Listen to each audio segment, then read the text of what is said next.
காற்று பலமாயிருக்கிறதை கண்டு. இவ்வளவு நேரம் அந்த காற்றை பார்க்கல. இவ்வளவு நேரம் யாரை மட்டும் பார்த்தாரு? இயேசுவை மட்டும் பார்த்துக்கிட்டு இருந்தாரா? தைரியமா இருந்தாரு, கடலை மேல நடந்தார். இப்போ இயேசு மீது இந்த கண்ணை கொஞ்சம் அந்த பக்கம் திரும்பி பார்க்கிறார். அப்படி திரும்பி பார்த்தா படகு அப்படியே அலைகளினால் அலைக்கழிக்கப்படுது, கவிழ்ற மாதிரி இருக்குது. சீசரெல்லாம் ஆடிக்கொண்டு நிற்கிறாங்க. அதை பார்க்கிறார். காற்று பலமாயிருக்கிறதை கண்டு.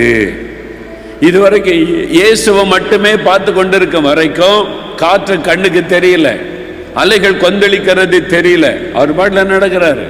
கண்ணை இந்த பக்கம் திருப்பினாரு, இயேசுவை விட்டு கண்ணை வேறு பக்கம் திருப்பினாரு.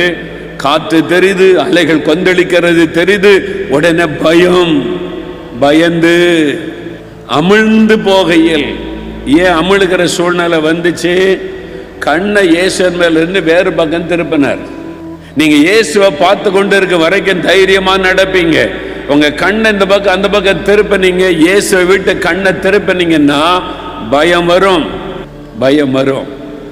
இயேசு மேல மட்டும் கண்ணை வச்சுக்கிட்டே நடந்தீங்கன்னா பயம் வராது.